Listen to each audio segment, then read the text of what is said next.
মানে আমরা কাউকে আহত করে কিছু করতে চাই না, আমরা সুন্দরভাবে হাসি মুখে সব করতে চাই। এবং আপনারা আজকে অনেক দায়িত্বশীলতার পরিচয় দিয়েছেন, ভবিষ্যতে দিবেন এটা বিশ্বাস করি। এবং আমার মনে হয় যে ভুল বোঝাবুঝি ছিল সেগুলো আর হবে না। আর একটু পরে ইউনোদের সাথে আমার আরেকটা বৈঠক রয়েছে, সেখানেও আমি বিষয়গুলো আবার বিস্তারিত আলোচনা করবো না, সেটা চেষ্টা থাকবে আমাদের। হ্যাঁ, সবকিছু তো আসলে একবারে আসলে মানুষ থেকে থেকে শেখে, লার্নিং হয়, ভুল হয়, কাজ করলে ভুল হবে। আর এটা আসলে মানে আমার মনে হয় যে এটা ভুল দেখা অনেকে করতেছে বলে, কিন্তু আমার মনে হয় যে একবার পড়লে আমরা মনে হয় এটা ক্লিয়ার হয়ে যাবো আমরা। তো আমার মনে হয় যে অতীতে ধ্যান ধারণা, ওই যে এই মানসিক যে দূরত্ব আছে, এগুলো বলে আমরা দেশ প্রেম নিয়ে যদি কাজ করি, তাহলে আমার মনে হয় যে যুদ্ধটা অনেকাংশে করবে।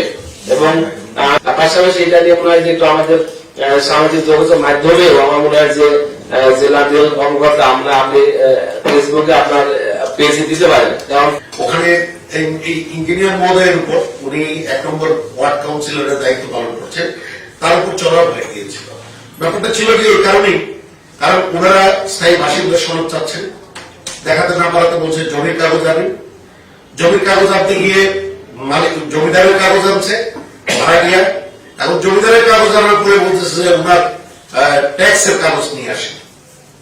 ট্যাক্সের কাগজ নিয়ে আসার পরে বলতেছে ট্যাক্স তো ওনার পরিশোধ নেই, বলে যে পৌরসভা থেকে কাগজ নিয়ে আসেন। ওখানে এখন মালিক বলছে যে আমি তো ওখানে যেতে পারবো না, আমার এত টাকা বাকি আছে। পরিপত্র নতুন পরিপত্র দেওয়া হয়, ওইটাও মাত্র কর্মকর্তারা হালনাগাদ তৈরি করছে, তারা এটা মানতে রাজি নয়। যেহেতু খাগড়াছড়ি, রায়গঞ্জ এবং বান্দরবান আপনি নিশ্চয়ই জানেন স্যার, পাহাড়ি বাঙালির মধ্যে একটা মানসিক দূরত্ব আছে। এই দূরত্বটা পুঁজি করে কিন্তু অনেক জনগণ মানে এবার ভোটার তালিকা একটা বাদ হয়ে যাবে। যেমন আজকে আমার একটা দ্বিতীয় ঘটনাটা হলো, তাদের অভিযোগ হচ্ছে আমরা 1 সপ্তাহ ধরে কাগজ দিয়ে যাচ্ছি, কিন্তু আমরা নাগরিক সনদ পাচ্ছি, উল্টা আমাদের কাছে টাকা যাচ্ছে 1,000 টাকা, এখনই পিওনা যাচ্ছে 200 টাকা। মূলত ঝামেলাতে হয়েছিল সেই কারণে। আজকে পাবলিক যেভাবে বিক্ষুব্ধ হয়ে গেল, সেখানে যেভাবে ইট পাকেট মারছে ওখানে, এটা তো স্যার এই ধরনের অনাকাঙ্ক্ষিত ঘটনার সামনে আরো বন্ধ আছে। বিষয়টা যদি আরো সহজ করে যদি আমাদের নির্বাচন হচ্ছে, যদি প্রতি উপজেলায় নতুন যে গাড়িতে পরিবর্তন এখানে মাইকিং করে দেয় এবং কর্মকর্তাদের থেকে বলে যে এই পরিবর্তন অনুযায়ী হবে, আপনারা বাড়তি নতুন কাগজ পাওয়া দরকার নেই, তাহলে স্যার অনেক জনগণ ভোটার তালিকায় তাদের নাম অন্তর্ভুক্ত করতে পারবে। ধন্যবাদ। এই তথ্য সংগ্রহ করার জন্য তাদেরকে সঠিকভাবে প্রশিক্ষণ দেওয়া হয়।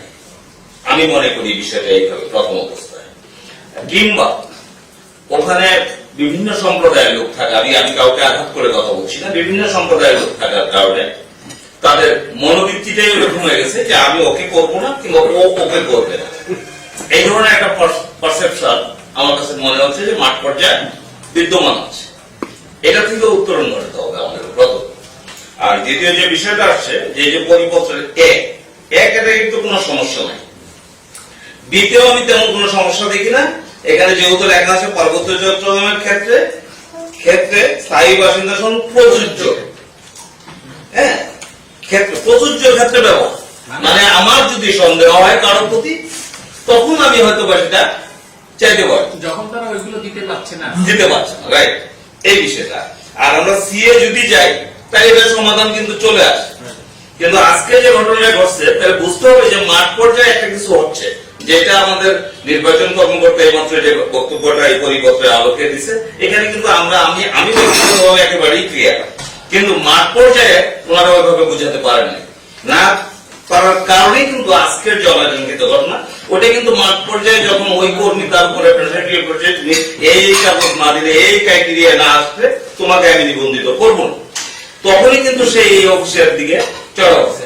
আর এই অফিসে যারা দায়িত্ব পালন করতে তারা জনপ্রতিনিধিরা, কিন্তু জনপ্রতিনিধির দায়িত্ব পালন করতেই যায় সেটা যতটুকু সহনশীল থাকার কথা, হয়তো বা যেহেতু পাবলিক এইভাবে ওনারা পাবলিক পালসটাও ভাবে বুঝে না বুঝার কারণে ওনারা ওনাদের ওই যে অফিসিয়াল যে নিয়ম কানুন গুলো আছে, সেই নিয়ম কানুন গুলো মানতে যায়, সেখানে কিছু ব্যর্থ হয়ে উঠছে।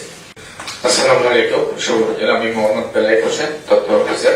আমি তাও পরিচয় দিয়ে আমি ইসলাম খন্দকার আপনাদের